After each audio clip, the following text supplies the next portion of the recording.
कैसे हैं आप लोग?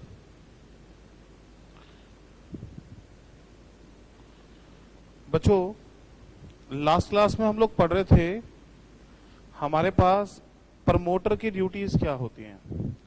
तो हम प्रमोटर की ड्यूटीज की बात कर रहे थे। जो प्रमोटर होता है वो कौन होता है और उसकी क्या ड्यूटीज होती है। तो उसमें हमने बात की थी प्रमोटर वो पर्सन होता है जनरली जिसके मन में आइडिया आता है, जो कंपनी में कन्वर्ट करता है, कंपनी के बिहाफ पे सर्च करता है, स्टडी करता है। और इमीडिएट लास्ट टॉपिक हम पढ़ रहे थे जो प्रमोटर होता है हमारे पास। इमीडिएट लास्ट टॉपिक हम पढ़ रहे थे जो प्रमोटर होता है वो उसका रिलेशनशिप जो होता है ना कंपनी के साथ, वो फिड्यूशरी होता है, मतलब विश्वास का होता है। और जब रिलेशनशिप फिड्यूशरी होता है, जब रिलेशनशिप फिड्यूशरी होता है तो बच्चों उस केस के अंदर, फिड्यूशरी रिलेशनशिप के अंदर आप सीक्रेट प्रॉफिट नहीं कमाकर चल सकते। You can't earn secret profit. आप प्रॉफिट कमा सकते हैं बट आप सीक्रेट प्रॉफिट नहीं कमाकर चल सकते। और अगर आपने सीक्रेट प्रॉफिट कमाया then action will be taken against you. ठीक है, सो बच्चों आपके खिलाफ एक्शन होगा। तो बच्चों चलें आगे फिर। कोई डाउट है पूछिए from the last topic. Chat box open है बच्चों, कोई डाउट है तो प्लीज पूछिए।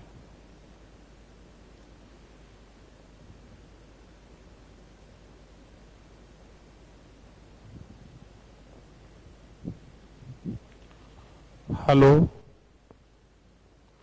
हेलो हेलो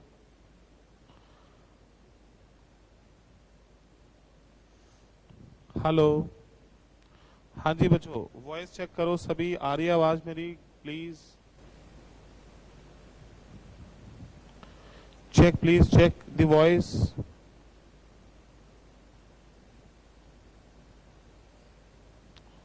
चलिए चलिए कंटिन्यू करते हैं अब आगे।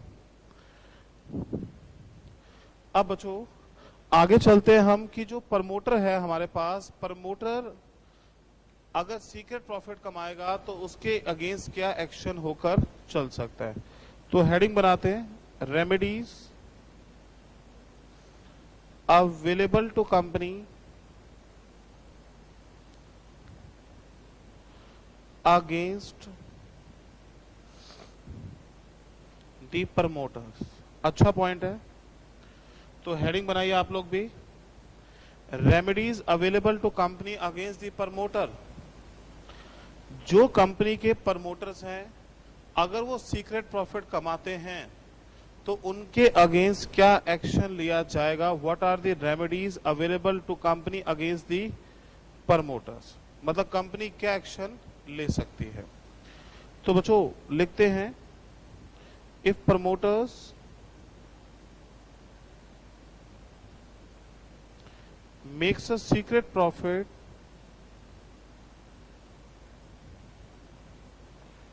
and afterwards this fact becomes known to the company,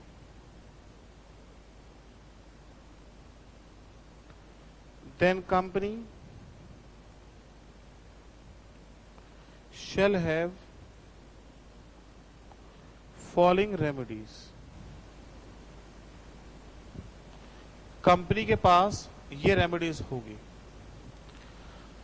point ये है, अगर कोई भी प्रमोटर प्रॉफिट कमाता है और बाद में ये बात कंपनी को पता लग जाती है, बाद में ये बात कंपनी को पता लग जाती है, तो कंपनी के पास ये राइट होंगे अगेंस्ट द प्रमोटर, वो ये एक्शन लेकर चल सकते हैं। नंबर 1,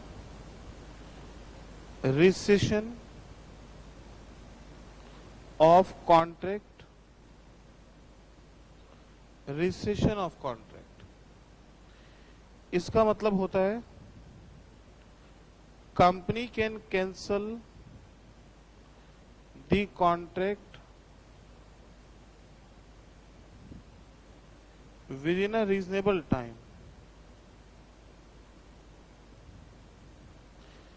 कंपनी कॉन्ट्रैक्ट को रीजनेबल टाइम में कैंसिल कर सकती है।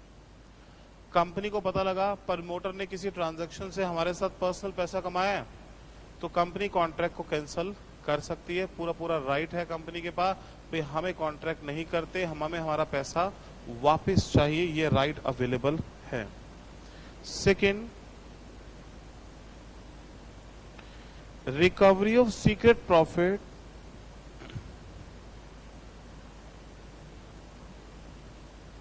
Made by promoters. प्रमोटर जो सीक्रेट प्रॉफिट कमाएगा, प्रमोटर जो सीक्रेट प्रॉफिट कमाएगा उसकी रिकवरी, भाई जो आपने छुप छुपा के पैसे कमाया वो हमें वापस दो। और company can file suit for, suit मतलब केस करना,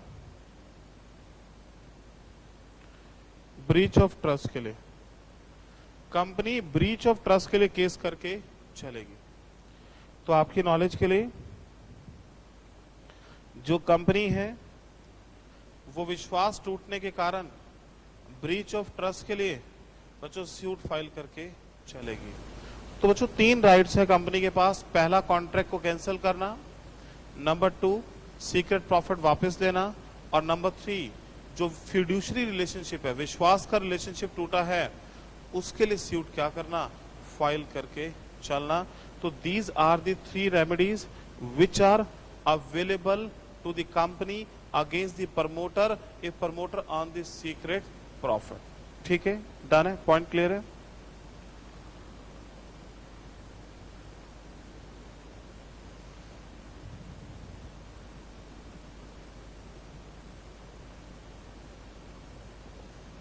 हाँ जी बच्चों, इसके ऊपर केस स्टडी क्वेश्चन आ सकता है। एक प्रमोटर ने एक बाहर से प्रॉपर्टी परचेज करी, फिर बाद में कंपनी को बेच दी और सीक्रेट प्रॉफिट कमा लिया।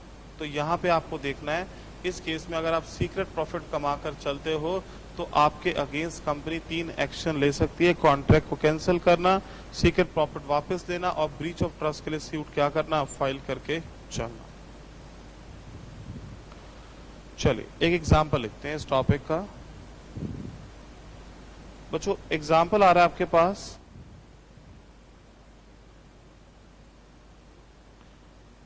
X a promoter of XYZ private limited. X एक प्रमोटर है XYZ प्राइवेट लिमिटेड का। He sold his land to the company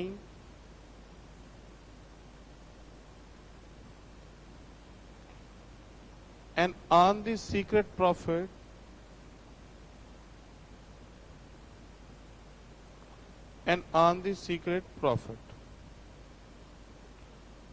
later on it comes to knowledge of company. Discuss the rights of company.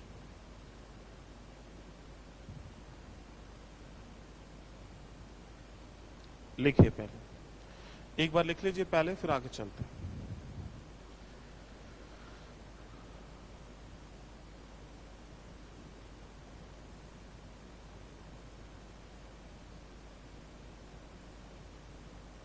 Question ये है, x एक promoter है company का, उसने एक लैंड कंपनी को बेची और उससे सीक्रेट प्रॉफिट कमा लिया। बाद में बात कंपनी को पता लगी तो कंपनी के राइट्स क्या हैं। तो एज यू नो कंपनी के 3 राइट्स हैं। Number 1, to cancel the contract.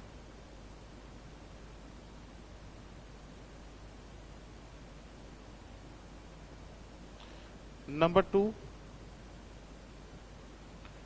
obtain secret profit। और number 3, suit for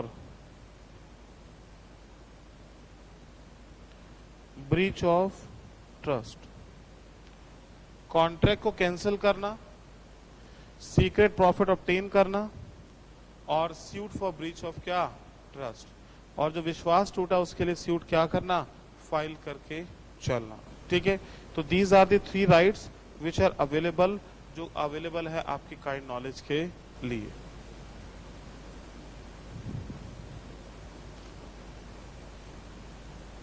okay, done है। फिर नेक्स्ट क्वेश्चन, अब हम नेक्स्ट पॉइंट करते हैं कि आपके पास जो प्रमोटर है, क्या वो कंपनी से उन्होंने जो खर्चा किया, सीए को फीस पे करी, सीएस को फीस पे करी, मेमोरेंडम की फीस, बाहर से मेमोरेंडम ड्राफ्ट किया, प्रोफेशनल को छोटी मोटी फीस पे करी, तो क्या जो उसने खर्चे किए वो कंपनी से डिमांड कर सकते हैं कि नहीं कर सकते? जो खर्चे किए वो कंपनी से डिमांड कर सकते हैं कि नहीं कर सकते? तो इसमें पॉइंट आ रहा है हमारे पास, क्वेश्चन लिख रहे हैं, right of promoter to receive the remuneration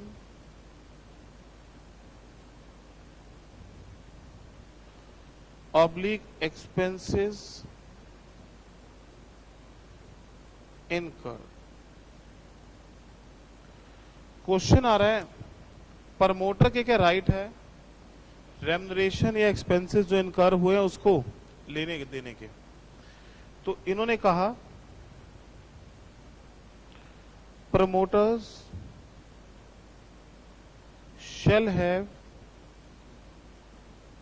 no right to receive any remuneration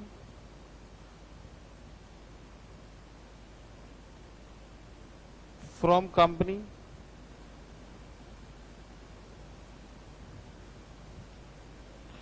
or to recover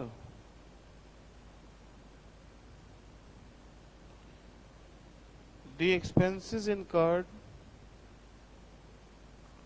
for incorporation। अब क्वेश्चन क्या आया? क्वेश्चन ये आया प्रमोटर के पास राइट है कि नहीं है? राइट नहीं है। आप कह रहे हो क्यों? बच्चों, company was not in existence जब उसने खर्चे किए। ये कंपनी बनने से पहले, और लॉ में लिखा है कंपनी का बर्थ तभी से होता है जब कंपनी इनकॉर्पोरेट हो जाती है। तो प्रैक्टिकली तो प्रमोटर पैसे नहीं मांग सकता, कोर्ट में केस नहीं। लेकिन अगर हम वैसे बात करें generally market point of view से, तो प्रमोटर ने जो खर्च किया कंपनी बाद में देती है। मतलब कंपनी अपनी इच्छा से देना चाहे तो कंपनी दे सकती है, लेकिन प्रमोटर डिमांड नहीं करके चल सकता, because company was not in existence. जो एंटिटी उस समय थी ही नहीं, उससे डिमांड उस टाइम की कैसे की जा सकती है? हाँ, अगर कंपनी नहीं देगी तो कोई भी कंपनी बनाएगा नहीं। मान लो मैंने अपने ब्रदर के लिए कंपनी बनाई, मैंने अपने रिश्तेदार के लिए कंपनी बनाई, मैंने पैसे खर्च किए, तो मैं चाहूंगा मुझे पैसे मिल जाएं। लीगल राइट नहीं है लेने का, वो खुद देना चाहे तो दे दे, और लोग देकर भी चलते हैं, नो डाउट। ऐसे कोई भी किसी के लिए कंपनी क्रिएट नहीं करेगा। आप अपने लिए कंपनी क्रिएट कर रहे हैं, फिर तो आपने लिए नहीं लिए कि बराबर है, बट लीगल राइट नहीं है, because company was not in existence. Company उस समय नहीं थी एग्जिस्टेंस के अंदर, ठीक है। और but company can pay after incorporation.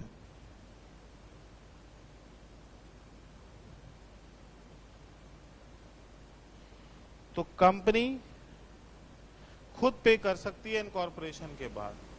हाँ, ये जरूर है, कंपनी बोलेगी कि हम खुद आपको पे कर रहे हैं इनकॉर्पोरेशन के बाद, वो दे सकती है, लेकिन लीगल राइट नहीं है, केस करने का राइट आपके पास अवेलेबल नहीं है। सो समझ आया पॉइंट सभी को?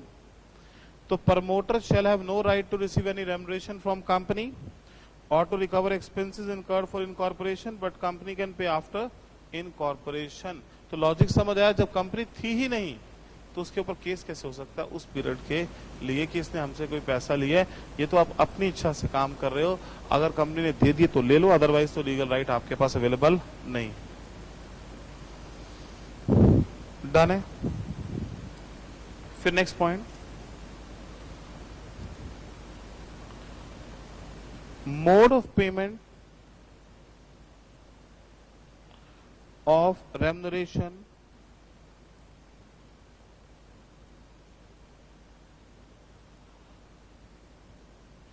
Mode of payment of remuneration.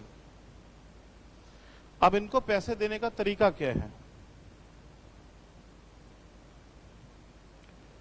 Right to subscribe for company share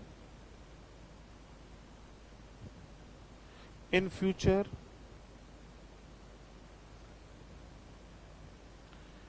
eight a fix price. पहला राइट है कंपनी के शेयर सब्सक्राइब करना फ्यूचर में फिक्स प्राइस के ऊपर। इसका मतलब यह हुआ बच्चों, प्रमोटर जो है आपकी नॉलेज के लिए, प्रमोटर जो है आपकी नॉलेज के लिए, उसको आज ही कह देंगे तुझे फ्यूचर में शेयर देंगे, प्राइस आज ही तय हो जाएगा, चाहे प्राइस फ्यूचर में बढ़ जाए पर उसको शेयर आज के प्राइस पे मिलेगा, तो शायद उसको सस्ता दे रहे हैं इनडायरेक्टली, और डिफरेंस जो है एक तरह से उसकी क्या हो जाएगी, रेम्युनरेशन हो जाएगी। Second, purchase of promoters property at high price.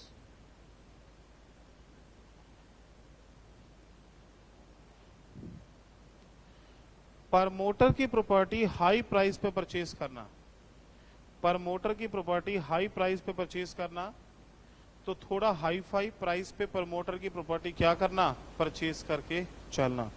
मतलब जो प्रमोटर है 100 रुपए की आइटम उसकी 150 में ले ली तो डिफरेंस उसको एक्स्ट्रा पैसे चलेगा, ये भी एक तरीका होता है। फिर payment of any lump sum salary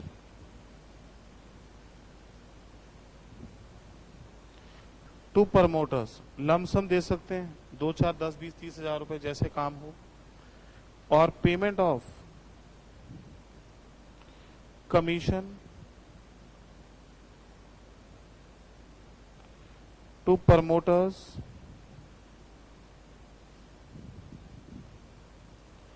on shares sold. और जैसे प्रमोटर ने कुछ शेयर बेचे उस पर कमीशन दे दी, काइंड ऑफ उसको रेम्युनरेशन चलेगी। और भी तरीके से दे सकते हैं, पर जनरली यही मोड है जो कंपनी क्या करती है, ऑफ करके चलती है प्रमोटर को पैसा देने के लिए।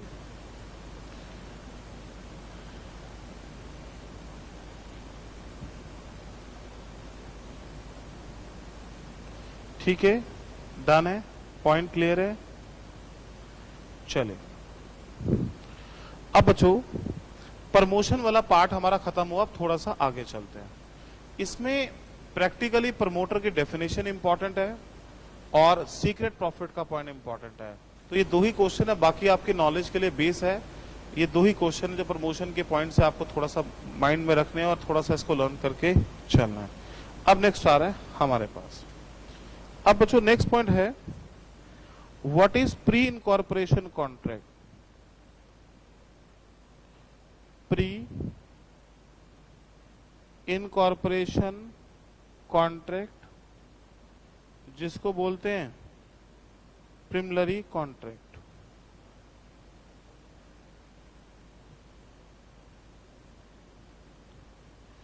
What is the meaning of pre incorporation contract, और यह प्रीलिमिनरी कॉन्ट्रैक्ट क्या होकर चलता है।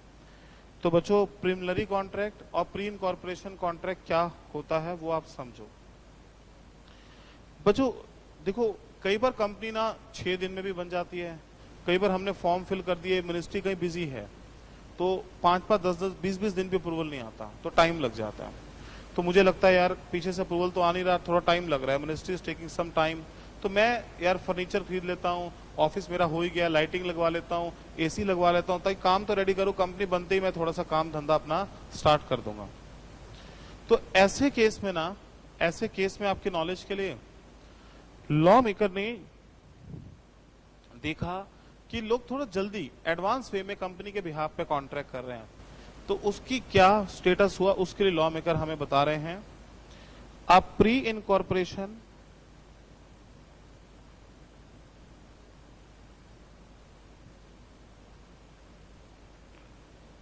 Contract means a contract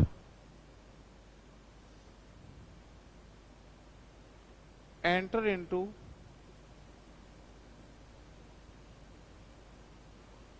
by promoters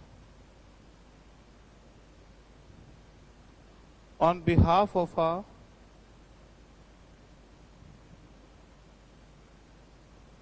proposed company। ये एक ऐसा कॉन्ट्रैक्ट है जो प्रमोटर कंपनी के बिहाफ पे करके चलती है, ठीक है। Date is before incorporation of a company, और these contracts are usually made by promoters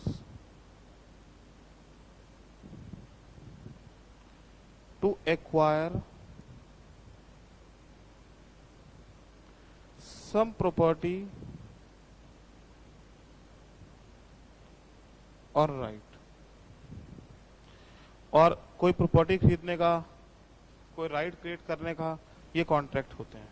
तो लगता है अभी 5-10 दिन तो है कंपनी बनने में, क्यों ना टाइम को यूटिलाइज कर ले जाए। फर्नीचर का कॉन्ट्रैक्ट, लाइटिंग का कॉन्ट्रैक्ट, एसी का कॉन्ट्रैक्ट, ये कॉन्ट्रैक्ट, वो कॉन्ट्रैक्ट, एम्प्लॉय ढूंढ लिए जाएं, कंपनी मतलब कुछ तो करें।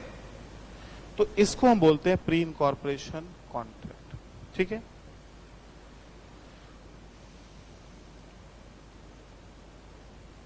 लिखा सभी ने?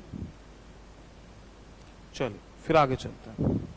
अब नेक्स्ट पॉइंट आया हमारे पास इसी के अंदर।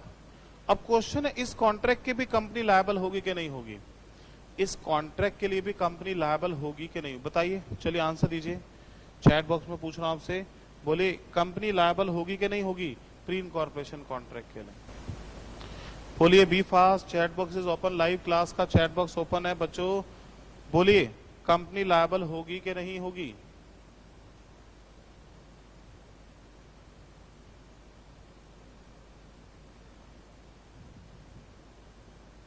चलिए जाग रहे हैं आप लोग, इससे पता लगता है कि आप लोग जाग रहे हैं और आंसर दे रहे हैं। चलिए बच्चों, जिन्होंने यस लिखा है उनका जवाब बिल्कुल गलत है। ये 1 करोड़ का कौन बनेगा करोड़पति का क्वेश्चन था जो आप हार चुके हैं। अब आपको कुछ भी नहीं मिलेगा, कंपनी बिल्कुल भी लायबल नहीं होगी। अब आप कहोगे ऐसा क्यों? अभी मैंने आपको बताया था कंपनी जिस दिन से क्रिएट होती है उस दिन से उसकी लेन देन, right, legal entity come into existence होती है। तो अगर प्रमोटर ने on behalf of company contract कर लिया और बाद में कंपनी ने देने से मना कर दिया, generally company is not liable, promoters are personally liable, because company ने वो कॉन्ट्रैक्ट नहीं किया। कॉन्ट्रैक्ट किसने किया था? प्रमोटर ने। And company was not in existence, जब वो थी ही नहीं उस पीरियड पे उसके लिए ऊपर केस भी नहीं होकर चल सकता। तो कंपनी का फंडा अलग है, ये आर्टिफिशियल पर्सन है, और company come into existence from the date mention in the incorporation certificate. जो डेट मेंशन है इनकॉर्पोरेशन सर्टिफिकेट में, उस दिन से आपके नॉलेज के लिए जो कंपनी है वो इनकॉर्पोरेट होकर चलती है, और बच्चों वही उसकी डेट मानकर चली जाती है, ठीक है। तो इसीलिए अब लिखते हैं इसका लॉ, एलोबरेट करते हैं, ठीक है। तो पॉइंट आ रहा है, weather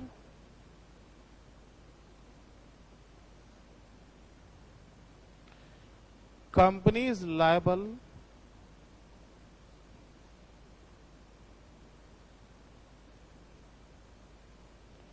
for such a contract,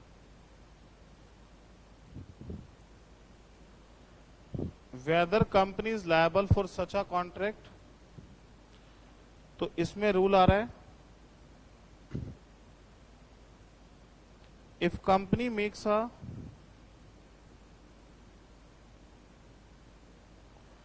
fresh contract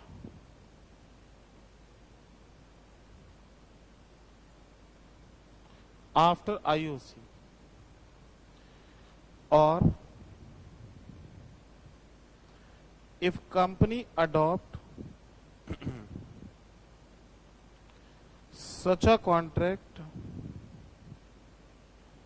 by way of novation, novation, अगर कंपनी ने फ्रेश कॉन्ट्रैक्ट किया है या फिर नोवेशन से किया है, और इफ कंपनी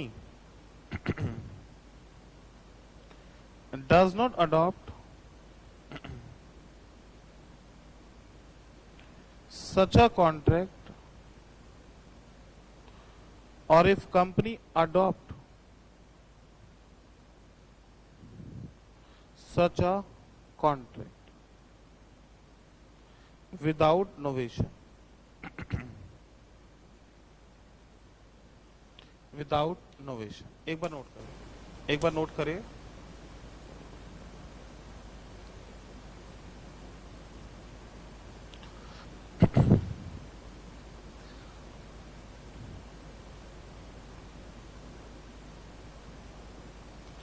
हाँ बच्चों, समझे इसको, अब एक बार नोट करिए। पहली हेडिंग लिखी है हमने, if company makes a fresh contract after IOC,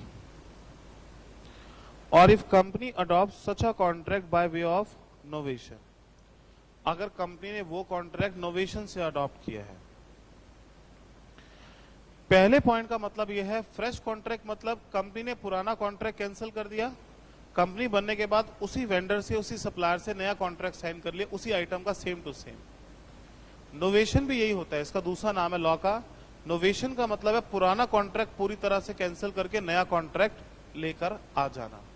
तो कंपनी को पता था वो लायबल नहीं होगी, कॉन्ट्रैक्ट कंपनी ने किया नहीं, तो कंपनी ने क्या करा, फ्रेश कॉन्ट्रैक्ट कर लिया, मतलब पुराना प्रमोटर वाला कैंसिल करके सेम कॉन्ट्रैक्ट को कंपनी के नाम से कर लिया। और फ्रेश कॉन्ट्रैक्ट, नोवेशन एक ही बात है, ठीक है। नोवेशन का मतलब पुराना खत्म करके नया लेके आना। तो अगर कंपनी ने नया कॉन्ट्रैक्ट बना लिया या नोवेट कर दिया, एक ही बात है, तो company is liable for such a contract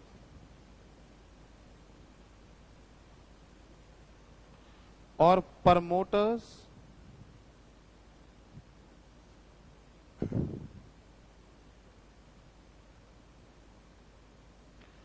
are not liable. Company is liable for such a contract. Promoters are not liable. Company liable है उस कॉन्ट्रैक्ट के लिए, तो कंपनी ने किया तो लायबल होगी। प्रमोटर क्यों लायबल होंगे, जब कंपनी ने कॉन्ट्रैक्ट कर दिया, बातें खत्म हो गई। लेकिन सेकंड हेडिंग में लिखा है, if company does not adopt such a contract और कंपनी अडॉप्ट। बच्चों एक वर्ड होता है अडॉप्ट, एक वर्ड होता है नोवेशन, फर्क है। अडॉप्ट का मतलब किसी चीज को यस कर, चलो ठीक है जो था ओके कर दिया मैंने। नोवेशन मतलब पूरी तरह से पुराना कैंसिल करना, नया कॉन्ट्रैक्ट नए सिरे से उसी नाम, नए नाम से लिखना। अगर कंपनी ने सिर्फ अडॉप्ट किया, मतलब हाँ करी, या फिर अडॉप्ट नहीं किया, दोनों ही केस में कंपनी लायबल नहीं होगी। अडॉप्ट करना परमिशन नहीं है, अडॉप्ट छोटा वर्ड है, नोवेशन बड़ा वर्ड है। नोवेट करना है, ठीक है। नोवेट का मतलब पुराना खत्म, नया सिलसिले। अडॉप्ट में तो क्या होता है कि अभी भी कॉन्ट्रैक्ट प्रमोटर के नाम का रहेगा, कंपनी ने यस कह दिया, तब भी कंपनी लायबल नहीं होगी। तो नोवेशन का मतलब पूरी तरह से पुराना कैंसिल करके नया लेके आना। अडॉप्ट में पुराना कैंसिल नहीं होता, उसको सिर्फ यस करना, वो नहीं चलेगा। तो अगर आपने अडॉप्ट नहीं किया तो भी प्रमोटर लायबल, और सिर्फ अडॉप्ट किया, नोवेट नहीं किया, तो भी प्रमोटर लायबल होंगे। तो company is not liable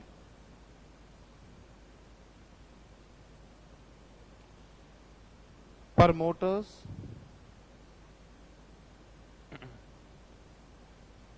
are personally liable, और प्रमोटर उस काम के लिए पर्सनली लायबल होकर चलेंगे। ठीक है,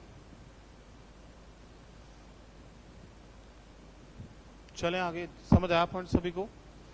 तो ध्यान रखना नोवेशन वर्ड, ठीक है। सिंपल अडॉप्ट मत चलना, नोवेशन वर्ड होगा या फ्रेश कॉन्ट्रैक्ट होगा तो कंपनी बिल्कुल लायबल होकर चलेगी। जब कंपनी लायबल हो जाएगी तो प्रमोटर का कोई भी मतलब नहीं होगा अब उस कॉन्ट्रैक्ट के अंदर। अब बच्चों, अब पॉइंट आ रहा है requirements of novation oblique fresh contract. अब रिक्वायरमेंट्स क्या है, और रिक्वायरमेंट्स का मतलब है कंपनी इज लायबल, मतलब नोवेशन के केस में कंपनी क्या होती है, लायबल होती है। तो बच्चों नोवेशन और फ्रेश कॉन्ट्रैक्ट का पॉइंट है कि कंपनी लायबल होती है, इसका मतलब क्या वो आप समझो। मैं फिर रिपीट कर रहा हूं, नोवेशन का मतलब नई तरह से कंपनी के नाम से दोबारा कॉन्ट्रैक्ट बनाना, फ्रेश कॉन्ट्रैक्ट। तो कंपनी ने जब कॉन्ट्रैक्ट कर ही लिया तो कंपनी इज लायबल। लेकिन सिर्फ अडॉप्ट करना, अडॉप्ट मतलब अभी भी कॉन्ट्रैक्ट प्रमोटर ने किया हुआ है, कंपनी ने नया कॉन्ट्रैक्ट नहीं किया, या कंपनी ने नहीं भी किया बाद में कुछ भी, तो भी प्रमोटर ही क्या होके चलेंगे, लायबल होंगे। तो प्रमोटर सोच समझ के कॉन्ट्रैक्ट करें। अगर कल को कंपनी ने नोवेट या फिर फ्रेश कॉन्ट्रैक्ट नहीं किया तो प्रमोटर उस कॉन्ट्रैक्ट के लिए पर्सनली क्या होके चलेंगे, लायबल होकर चलेंगे। अब इसकी रिक्वायरमेंट क्या है, ये as per specific relief act है, और स्पेसिफिक रिलीफ एक्ट में कुछ कंडीशंस हैं। ये हमारे पास स्पेसिफिक रिलीफ एक्ट है जिसमें कुछ कंडीशंस हैं। पहला,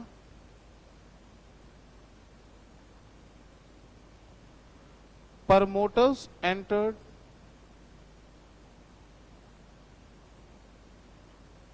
into a contract before IOC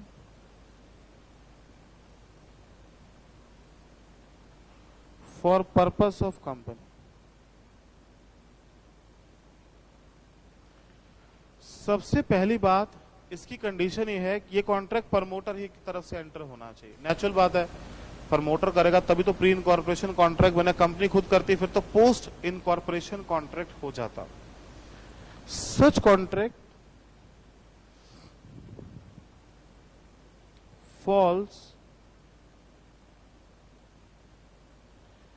with in object clause of memorandum. वो जो कॉन्ट्रैक्ट है ना, ऑब्जेक्ट क्लॉज के अकॉर्डिंग होना चाहिए। ऑब्जेक्ट मतलब काम धंधे के अकॉर्डिंग होना चाहिए।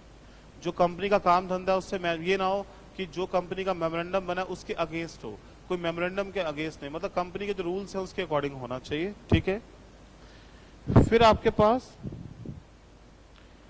Company has accepted such contract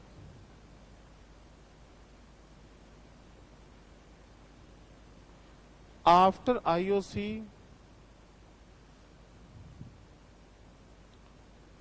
by way of novation। Company ने उसको एक्सेप्ट किया नए सिरे से, और कंपनी हैज कम्युनिकेटेड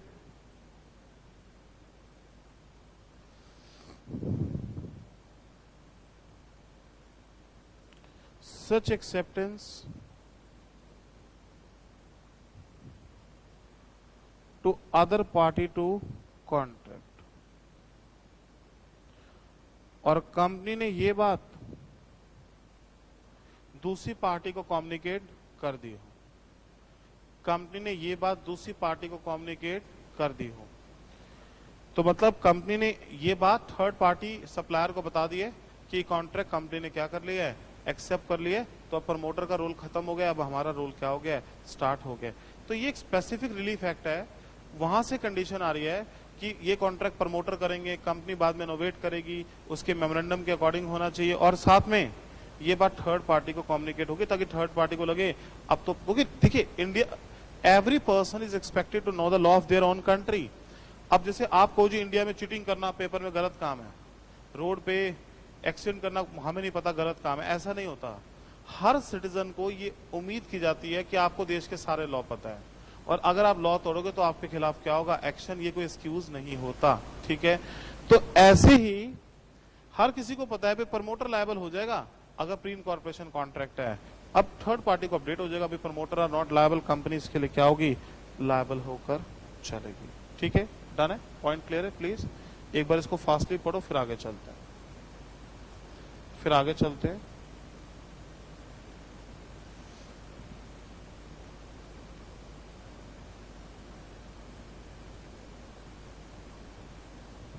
चलिए अब पॉइंट आ रहा है, next point we have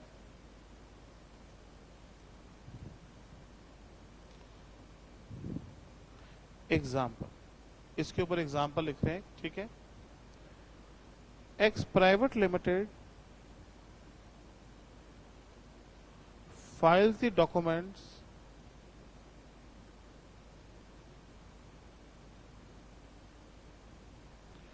for incorporation of company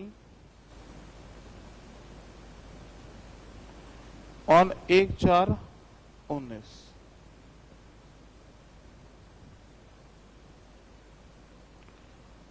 but company is incorporated on 30/4/19। Company 30/4/19 को बन गई,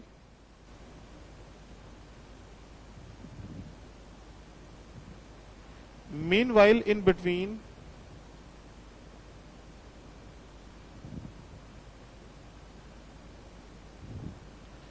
promoters of such a company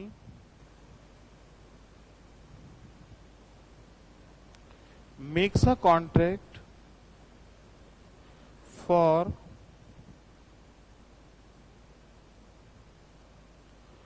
purchase of office furniture, और उन्होंने ऑफिस फर्नीचर का कॉन्ट्रैक्ट कर लिया of ₹1 lakh in name of purpose company. तो whether company is liable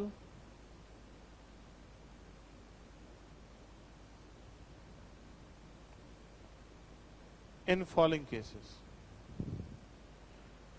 company is liable for following cases. तो कंपनी लायबल होगी कि नहीं होगी?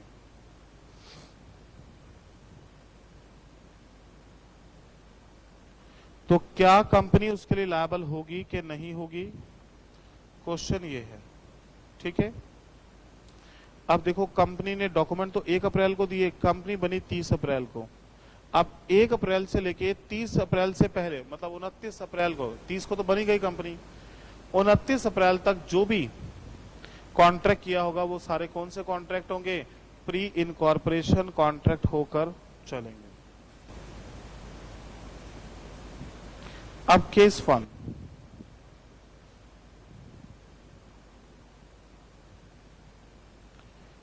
Company does not adopt such a contract. Company ने कॉन्ट्रैक्ट को अडॉप्ट नहीं किया, बोला मैं नहीं, गलत कॉन्ट्रैक्ट है। अब बोले क्या कंपनी लायबल होगी? बोले यस और नो। बताओ बच्चों, बताओ चैट बॉक्स में यस और नो। तो सही कह रहे हैं बच्चे, नो। तो बच्चों कंपनी इज नॉट लायबल। तो कौन लायबल होगा? प्रमोटर्स। प्रमोटर्स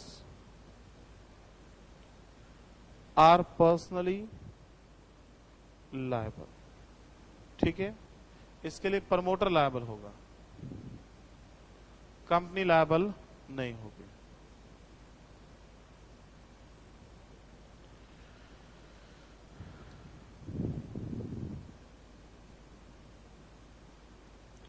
ठीक है बच्चों।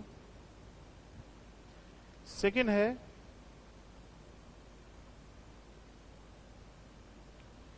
कंपनी अडॉप्ट द कॉन्ट्रैक्ट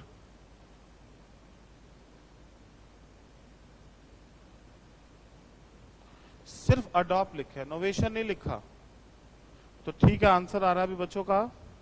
तो company is not liable. Promoters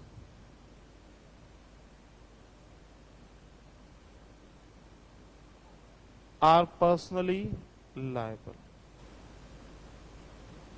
promoter personally liable है। और तीसरा, company makes the fresh contract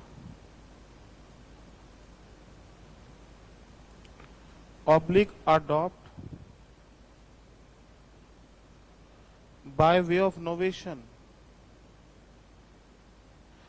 अब कंपनी ने नोवेशन किया है तो अब तो नेचुरल बात है, बच्चों का जवाब भी आ रहा है, बहुत बढ़िया, कंपनी इज लायबल। तो बच्चों प्रमोटर्स आर नॉट लायबल।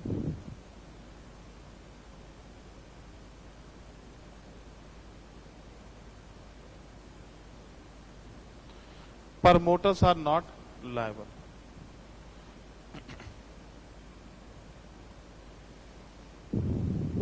ठीक है, पॉइंट समझ आया सभी को? एक बार इस कंसेप्ट को पढ़िए फिर आगे चलते हैं, प्लीज आगे चलते हैं फिर।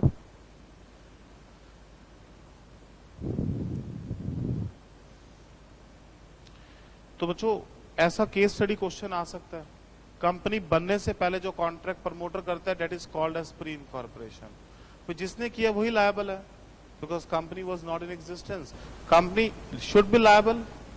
कंपनी अडॉप्ट करेगी बाय वे ऑफ नोवेशन और by making a fresh contract, तो कंपनी जरूर लायबल होकर चलेगी।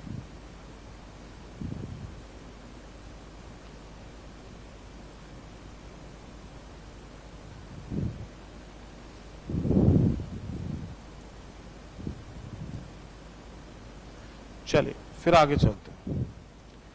अब बच्चों नेक्स्ट पॉइंट आ रहा है हमारे पास,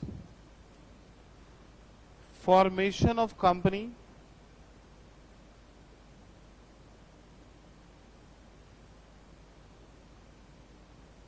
नेक्स्ट पॉइंट है formation of company.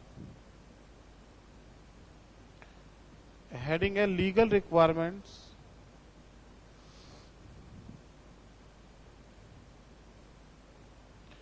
For formation of company.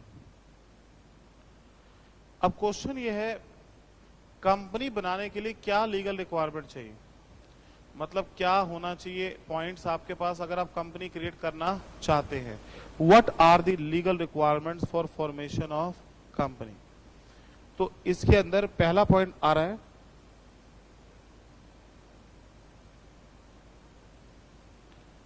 Lawful purpose.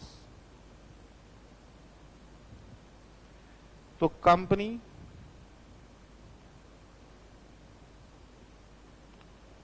must be formed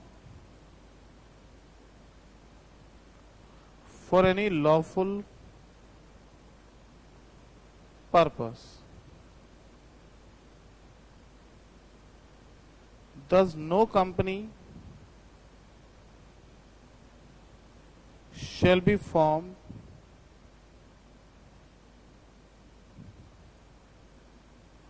for carrying on any unlawful object. सबसे पहली कंडीशन यह है कंपनी बनाने की, पर्पस लॉफुल होना चाहिए, काम धंधा बिजनेस लॉफुल होना चाहिए। आप कह रहे हो मैं बंदूक बनाऊंगा, डिशुम डिशुम बॉम्ब बनाऊंगा, गलत है, पर्पस अनलॉफुल है, you can not create a company. तो सही काम के लिए कंपनी बनाओ, गलत काम के लिए कंपनी मत बना के चलो, ठीक है। Number 2, minimum number of members. कम से कम कितने लोग होने चाहिए। तो भैया कंपनी बनानी है तो कम से कम मिनिमम लोग तो ढूंढने ही पड़ेंगे। Private company equal to 2,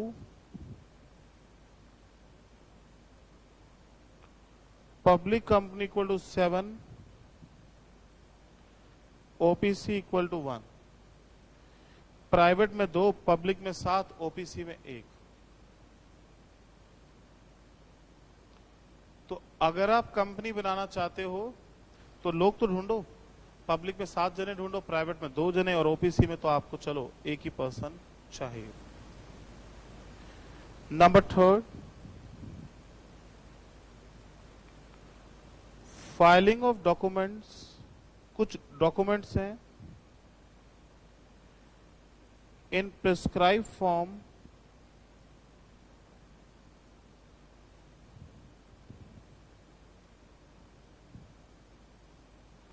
through registrar, फिर कुछ कागज डॉक्यूमेंट्स बनेंगे और वो भी मिनिस्ट्री के पास जाएंगे, तभी कंपनी रजिस्टर हो पाएगी, उसके बिना नहीं हो पाएगी। और नंबर 4,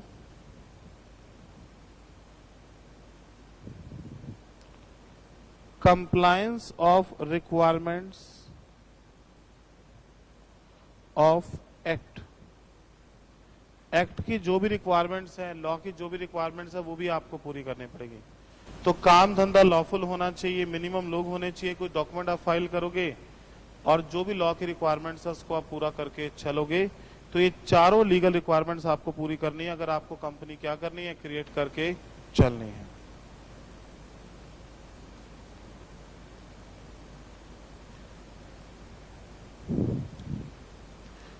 तो बच्चों, what are the legal requirements to incorporate a company?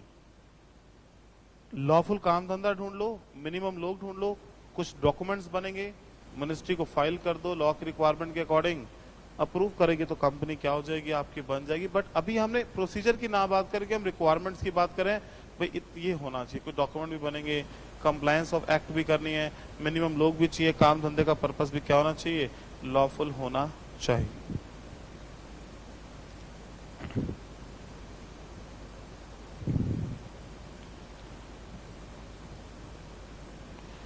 हाँ बच्चों, चलें आगे।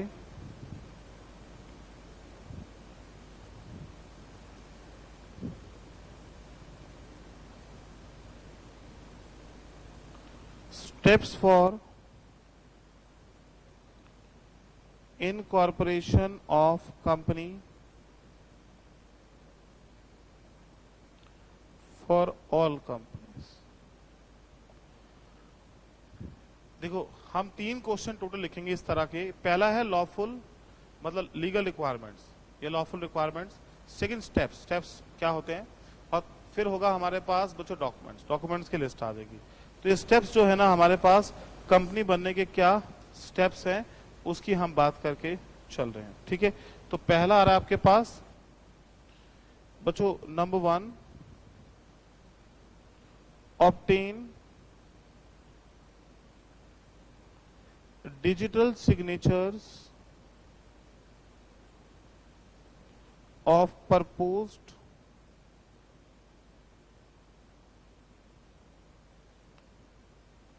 directors oblique members मतलब जो मिनिमम होते हैं, जो 2 या 7 पब्लिक कंपनी में। सबसे पहला पॉइंट है, आपको डिजिटल सिग्नेचर ऑब्टेन करने हैं प्रपोज डायरेक्टर्स पब्लिक मेंबर्स के। आपको डिजिटल सिग्नेचर ऑब्टेन करने हैं प्रपोज डायरेक्टर या मेंबर के। सबसे पहला पॉइंट है, you need to obtain DSC, digital signature.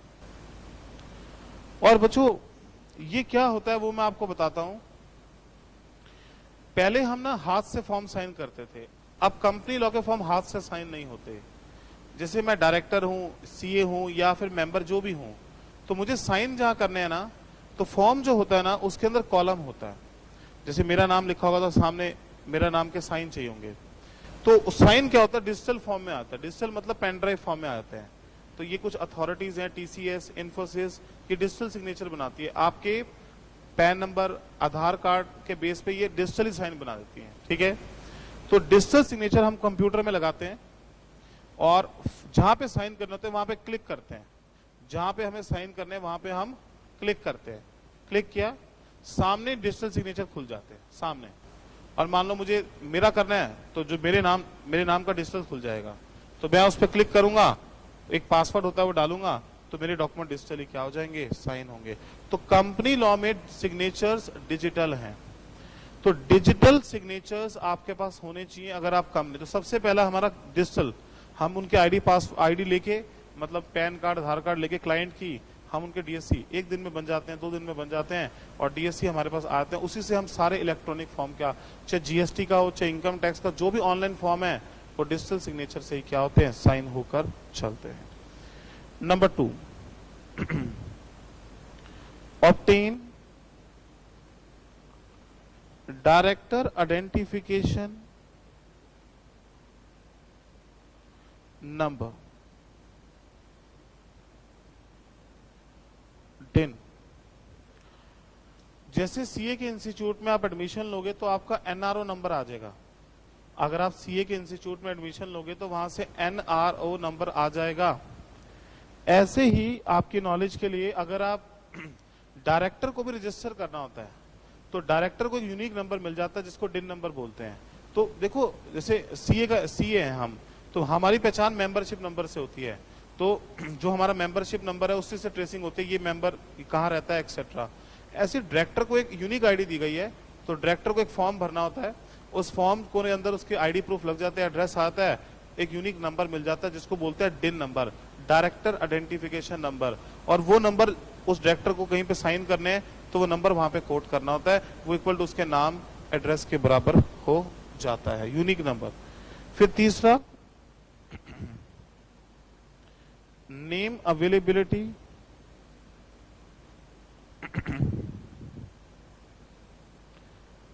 Of purpose company.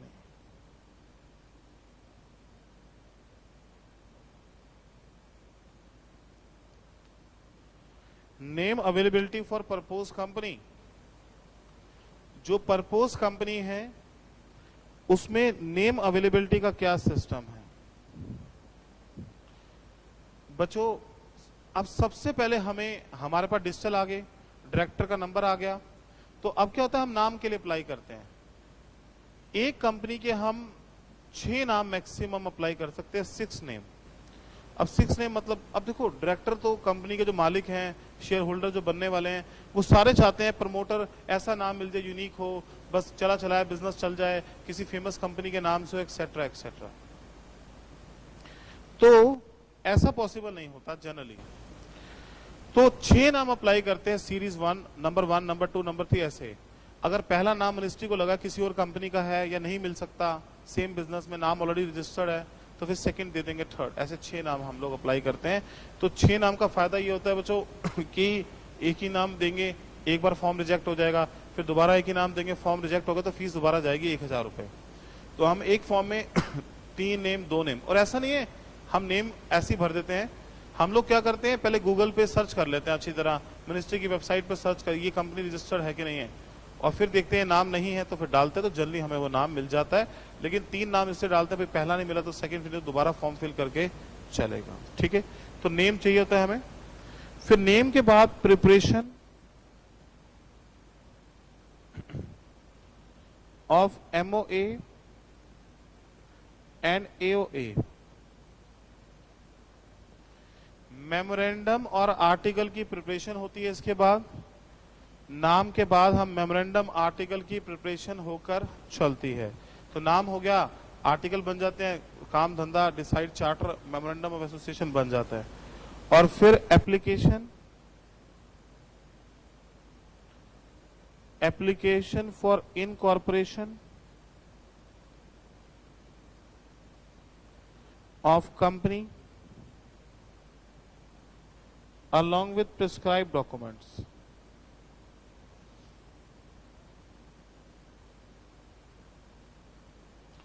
इसकी एक लिस्ट है, लिस्ट अगले स्टेप में लिखेंगे। और फिर सर्टिफिकेट ऑफ IOC आ जाता है, और जो कि आपका सिन नंबर जनरेट हो जाता है। तो बच्चों आप फॉर्म जो होता है, 1-2 फॉर्म होते हैं, उसमें डॉक्यूमेंट जो भी लगने होते हैं, मेमोरेंडम, आर्टिकल, एक्सेट्रा एक्सेट्रा, तो वो अटैच हो जाते हैं। मिनिस्ट्री के पास फॉर्म जाता है, मिनिस्ट्री चेक करती है, everything is okay, everything is good, ministry approve कर देती है। मिनिस्ट्री अप्रूव कर देती है और वहां से सर्टिफिकेट ऑफ इनकॉर्पोरेशन आ जाता है। और सिन नंबर मतलब जो कॉर्पोरेट आइडेंटिटी नंबर है, कॉर्पोरेट इंडेक्स नंबर है, मतलब कंपनी को, हर कंपनी को एक नंबर मिल जाता है, वो नंबर उसकी पहचान होती है, तो एक नंबर जनरेट हो जाता है। और वो नंबर से ही कंपनी का डाटा, जैसे हमारा मेंबरशिप नंबर, डायरेक्टर का डिन नंबर, तो कंपनी का क्या सिन नंबर होकर चलता है। तो सबसे पहले क्या लेने हैं, डिजिटल। उसके बाद क्या अप्लाई करना है, डायरेक्टर की आइडेंटिटी के लिए नंबर। उसके बाद नाम अप्लाई करो कंपनी का, और नाम के बाद बच्चों मेमोरेंडम आर्टिकल प्रिपेयर करो, और फिर एक फॉर्म, जो भी रिस्पेक्टिव फॉर्म है वो फॉर्म भरो, उसमें डॉक्यूमेंट्स को अटैच करो और मिनिस्ट्री के पास सबमिट कर दो। And once the ministry is satisfied all the conditions of this act are fulfilled, तो वहां से सर्टिफिकेट ऑफ इनकॉर्पोरेशन आज, जैसे आपकी 10th की मार्कशीट इज प्रूफ कि आपने 10th पास कर लिए, +2 पास कर लिए, इसी तरह से सर्टिफिकेट ऑफ इनकॉर्पोरेशन है कि कंपनी की फॉर्मेलिटीज पूरी हो चुकी है और company is duly registered under the companies act as per the rules and regulations. समझ आया पॉइंट सभी को? और साथ में एक पॉइंट लिख रहे हैं, company comes into an existence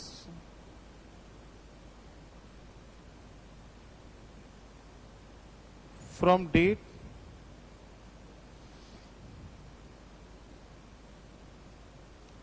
mentioned in IOC, और कंपनी उस दिन से बर्थ होता है, जो सर्टिफिकेट ऑफ इनकॉर्पोरेशन के अंदर जो डेट मेंशन होती है उस दिन से कंपनी का बर्थ होकर चलता है।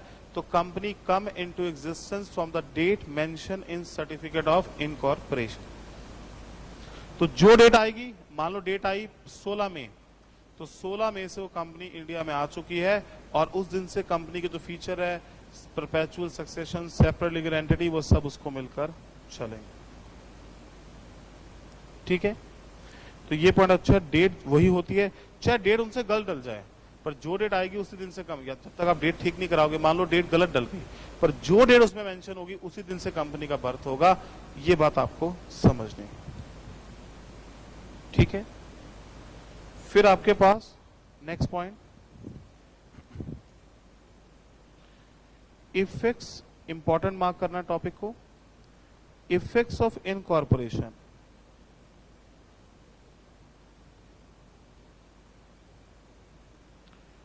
इनकॉर्पोरेशन के इफेक्ट क्या होते हैं? Company comes into an existence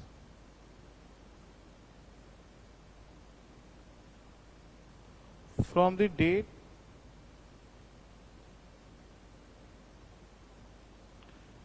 mentioned in IOC।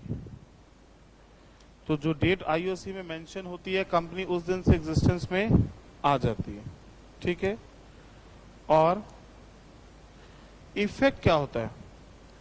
Effect ये होता है, जो फीचर्स ऑफ कंपनी है, मतलब limited liability, perpetual succession, common seal, separate legal entity, ये तभी मिलेंगे आपको जब कंपनी बन जाएगी। तो इफेक्ट ये है, जिस चीजों के लिए कंपनी और मेंबर अलग अलग बात है, लायबिलिटी लिमिटेड है, कंपनी की लाइफ मेंबर की लाइफ पे डिपेंड नहीं करती, वो तभी मिलेंगे जब कंपनी क्या हो जाएगी, इनकॉर्पोरेट हो जाएगी। तो फीचर सेम है, company becomes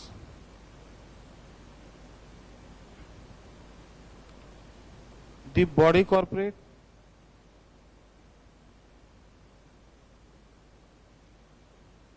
name as mentioned in MOA shall be name of company। जो मेमोरेंडम में नाम होगा वही कंपनी का नाम होगा। Company shall become capable of exercising all functions of an incorporated company। Company shall have a perpetual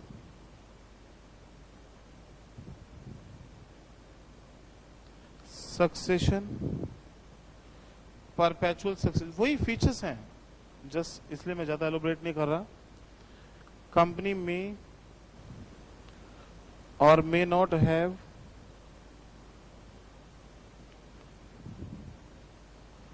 common seal,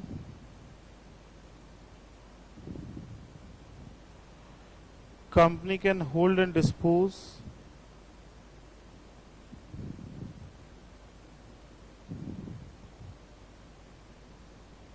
the property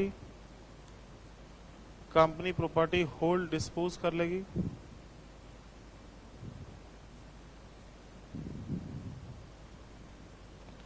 power to contract,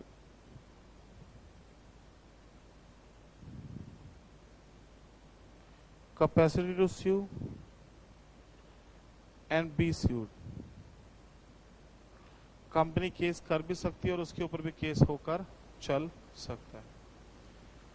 तो company case कर भी पाएगी, उसके ऊपर भी केस हो सकता है।